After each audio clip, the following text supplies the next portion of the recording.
consider that, especially in this scenario where the Akai is the jungler for Aurora. So JB maybe might pick up something else this time around.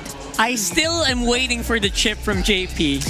Are we? But this is an Akai Gatot Kacha though, so the AOG and the heavy spin might not make it that easy for a chip. The combo to is come off, through. yeah. Yeah. But at the same time, you know, you could do the assassination 5-man gank. And yeah, honestly, even the Matilda's still there. yeah. Yue though, he is putting everything on the Sicilian. Yeah. So going back, I think available roamers out there are. You want to be safe. Do you want to Hilda here? Interestingly, the Matilda really is there. Oh, but they still go Hilda. Oh! We're going Lobo.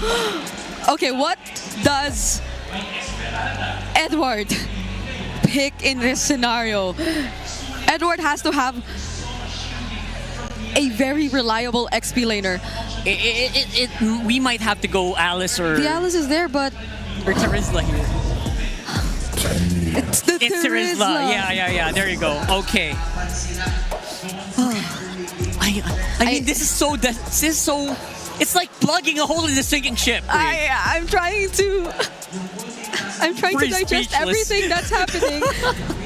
Because aside from the fact that this was probably the fastest draft we've ever had for the whole series, this is looking so much like Liquid's comfort. It is. It's maximum comfort. They have not brought out the Lo Yi in a long time as well, Brigida. And I'm not sure how I feel about the synergies of the Gatot Akai Terizla. Same here. So I don't know what Aurora's thinking, but I hope that we can be surprised, or else this is going to be the last series for the day, or last game for the day. Front over there, casters. Let's go. Championship point right now for Team Liquid Philippines, unless Aurora, with this interesting draft, to say the least, can do something about it in this game 4. Renmar, looking at the draft with your analyst hat on, man. What's going on here? This looks a little confusing. Yep. Throwback to MSC 2025. It was the Fredrin Akai matchup that gave SRG the only win that they got against Team Liquid Philippines in the GrandFinals then. Let's see if it is actually a panda-sized hole that is the problem of Aurora, and it's enough with an Akai to plug it. They have their Harris, they have their Sicilian, back to comforts. Edward needs to be on point with his entries alongside Light on the Gatot Kacha. There's a big problem about that, Renmar. This is not MSC 2025. We are thousands of miles away from Riyadh, almost 6 months removed from a said event. And even if, guess who won that damn big tournament? Well, we all know who that was. And it's crazy to think that, again, for how many times have we seen the gold lane change in the season, and especially here in the playoffs, and all we've seen today is Granger and Harith. Yeah.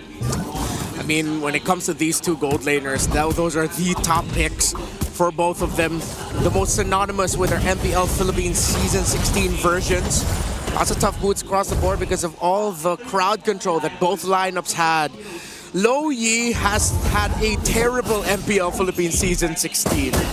That is the one thing that Aurora is banking on. One of the few things that they can bank on here, and that Liquid need to change their narrative around that hero. Let's see once we are in the turtle fights, if the heavy spin is enough to mess up with Carl Teasy's retreat game. Oh, JP pressing load game on all of the previous wins that he had in this best of 7, just on Light's face. Yue too getting managed, turtle down to a 1/5 of its health. Heavy spin by Demon Kite, pinning down 40. Oh. Sanji takes down the smiling demon as Carl takes the turtle. Sanford falls, traded out for once more, double kill for the chef. Not the start you want to have. Could have been significantly cleaner.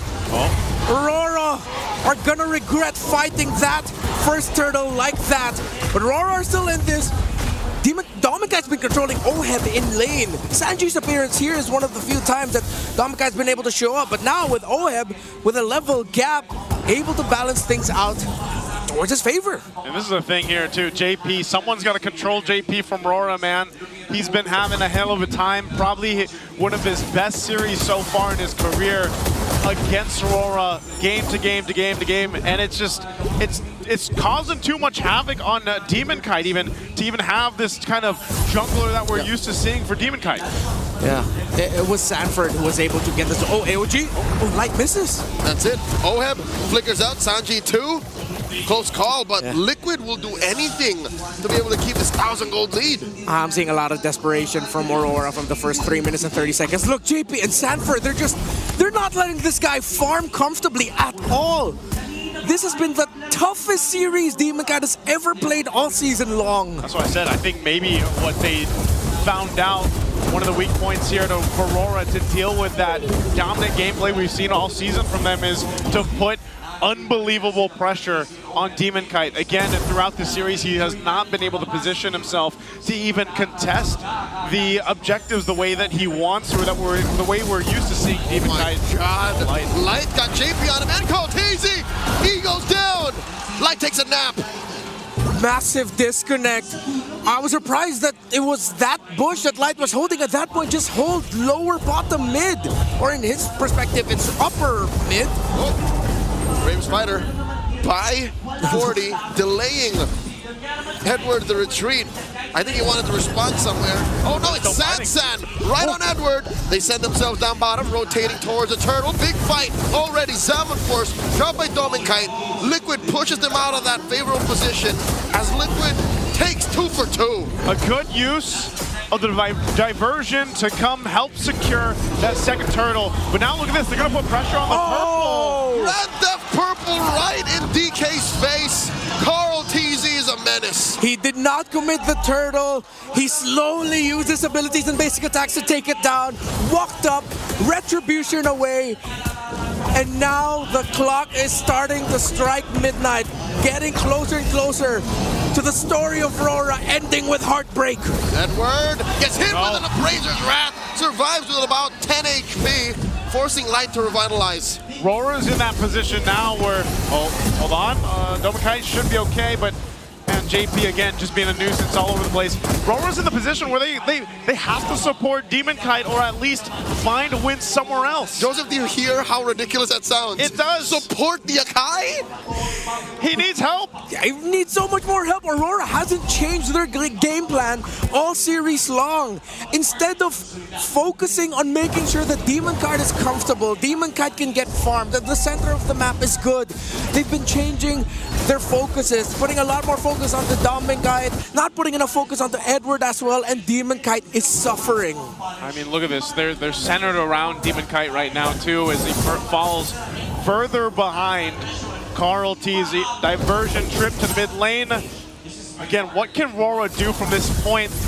Who do they go for? Who do they bank on? Is it just Demon Kite on the Hereth? Light intercepting on Carl.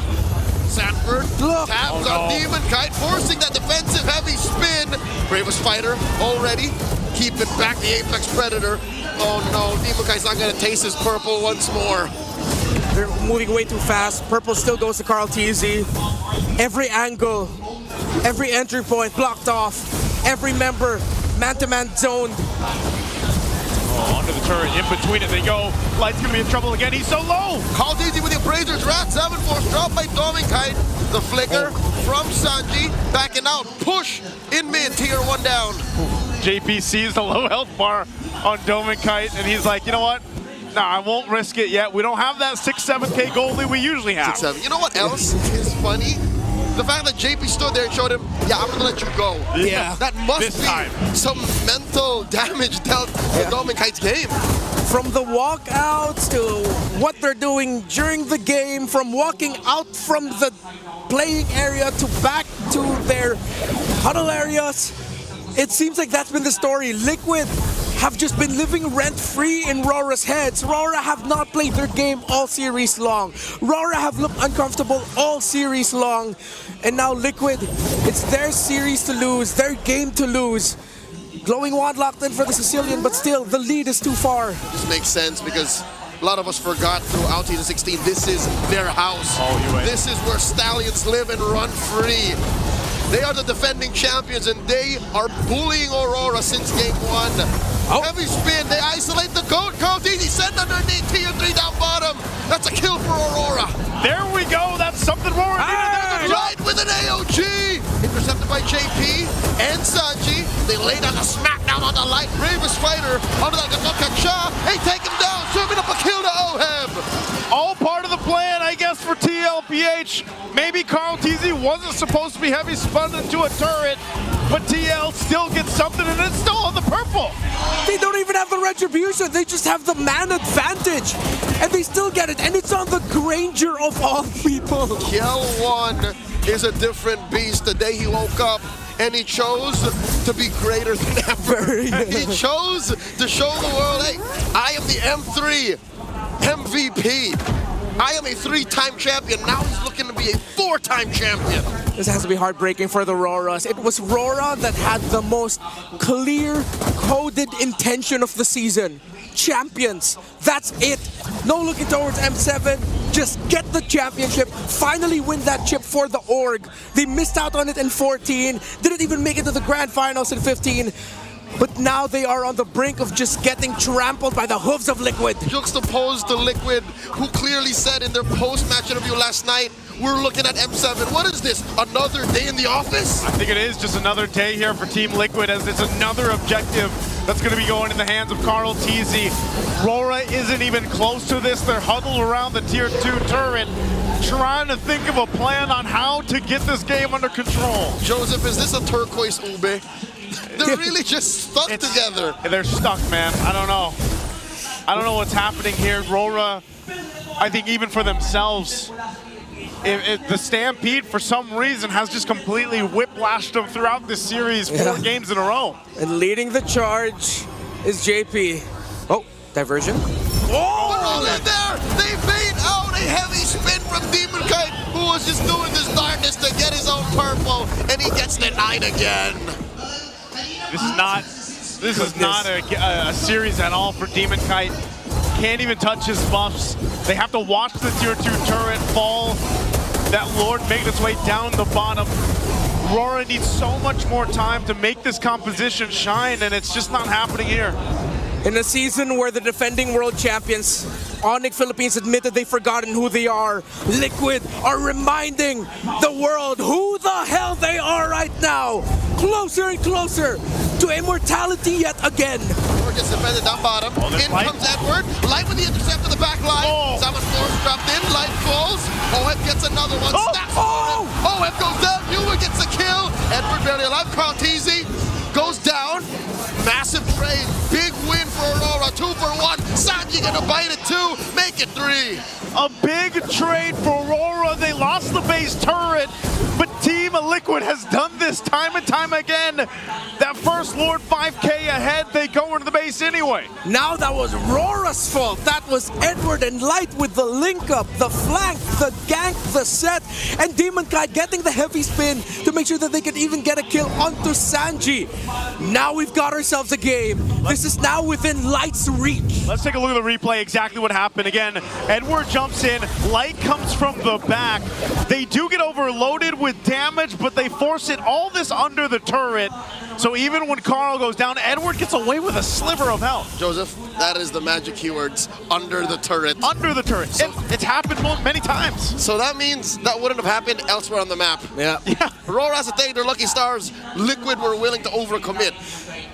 You asked if this is a turquoise-coded Ube. One of the greatest strengths of Ube back in the heyday was making comebacks through moments like these.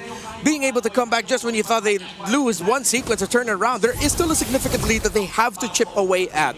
Carl TZ with the Athena Shield, Dominance Ice, didn't full build into the Anti-Cuirass, but Oheb still has a significant lead over Dominkite. Good thing for them is now, though, it's 12 minutes in, then yeah, they already have the Holy Crystal on the Harith and a Divine Glaive as well for the Sicilian. So this is within comeback reach, and Liquid cannot overheat.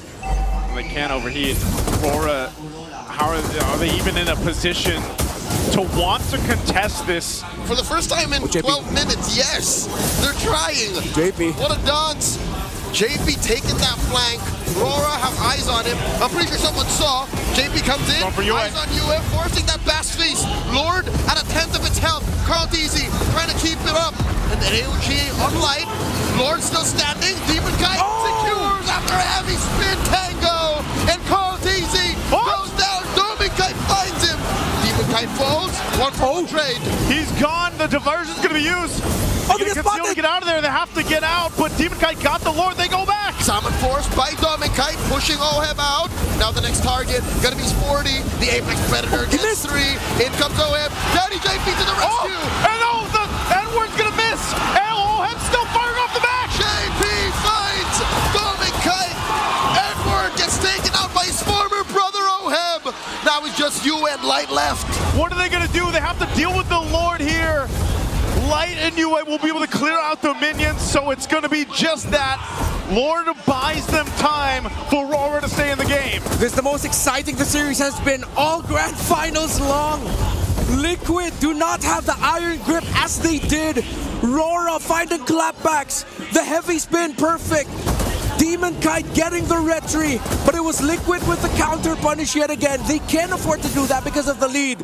And who was it that showed up right at the nick of time to turn things around? It was the Hilda running up to Aurora, but Aurora are still in this, and Liquid must not rest on their laurels and their lead.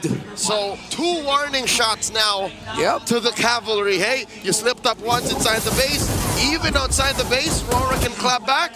I'm looking at Daddy JP's items. He's got to build that ball, man. He's got to get the ball, do a little damage. The Blade of Hepsies might be able to help him do that, but Finish the job. I think that's what he wanted to do. Yeah. If Demon Kite died earlier, Yep. then maybe the exchange would have been better for Liquid. it might have been. Yeah, he was single-handedly zoning out Yue again, Yeah. which is why it felt like a long time for, we were wondering, where the hell's the Sicilian? Where's all the effects of the Sicilian spells? And it didn't happen up until JP finally showed up, and then Yue could finally join in. At this point, though, Aurora has accomplished one thing, that's time. Again, we talked about this when the Sicilian was picked up earlier on by UA, and that's what he needs to get the stacks. They bought time. They did buy time, and he just got a clock of destiny for more time. So now at this point, Aurora is in an actual position of contention for the next Lord. That's really what the focus is going to be here. Yep. Unless TLPH, mind you, we haven't seen the Loyi pop up too much, but now that you have that, you can play at a macro level, and they're still going to put pressure on the purple buff of Demon Kite. But he will go ahead, and it looks like he doesn't get it. Nope. He hasn't had majority of his buffs, but I'll tell you what, the last fight for the Lord is why we saw what an Akai can bring to these objectives. If the team is able to capitalize on that and Demon Kite can get that space with a heavy spin, he can secure it. And every Lord that's secured from this point is a big win for Aurora. Aurora has had immaculate minion wave control all season long, and they have to keep that up.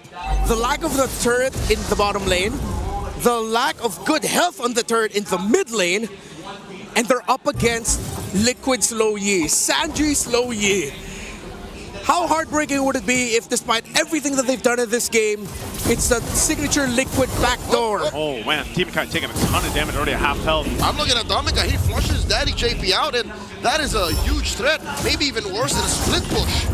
KP goes mid, bottom. He wants to go ahead and push that turret in so that UA has to respond. Yeah, he's just hitting the siege minion. He's not full clearing it, allowing the minions to slowly finish the job so he can rejoin. Uh-oh. Half health on this Lord here. Demon Kite, he's going to have to make a play. Sanford on him. Oheb comes in close. Bravest fighter coming in. Demon Kite